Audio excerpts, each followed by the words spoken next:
नमस्कार मित्रांनो, दिव्य संस्कृती या चॅनलवरती आपणा सर्वांचे स्वागत आहे.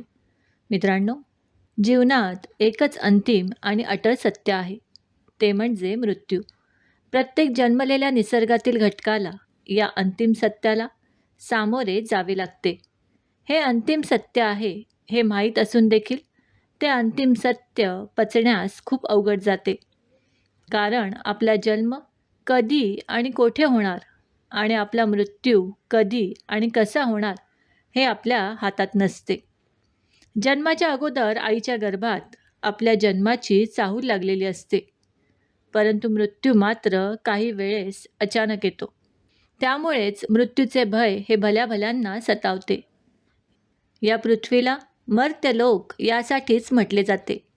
जरी आपल्याला माहीत असते की आत्मा हा चैतन्यमय आहे, मृत्यू म्हणजे आत्मा फक्त आपले रूप बदलत आहे, तरी देखील आत्म्याचा आपल्याला माहीत असलेल्या सगुण रूपातील विरह मनाला अतिशय वेदना देऊन जातो. काळ हे एकच औषध या दुःखावर आहे. मित्रांनो, सध्या अधिक मास चालू आहे. या काळात मृत्यू होणे शुभ मानले जाते की ते एखादे अपशकुन आहे, असा प्रश्न लोकांना वारंवार पडतो. हिंदू शास्त्रे आणि ज्योतिषशास्त्रानुसार अधिक मास हा आध्यात्मिकदृष्ट्या अत्यंत पवित्र मानला जातो, कारण हा महिना भगवान विष्णूंना समर्पित आहे.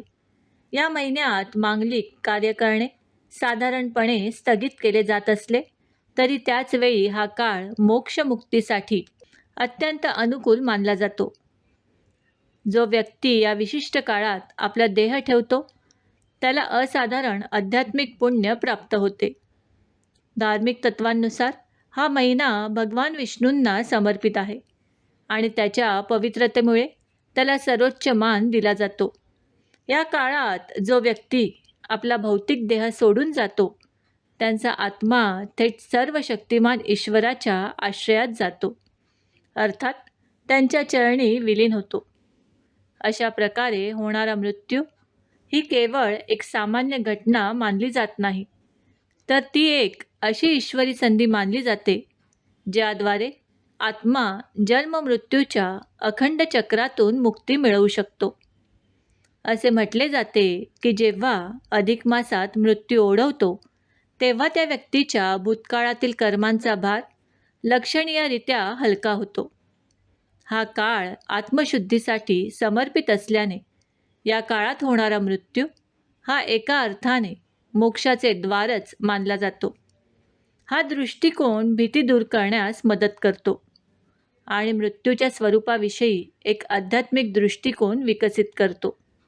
मित्रांनो, जर या महिन्यात एखाद्या व्यक्तीचे निधन झाले तर कुटुंबाने घाबरून न जाता अत्यंत आदरपूर्वक आणि शांत चित्ताने अंत्यसंस्कार पार पाडावेत.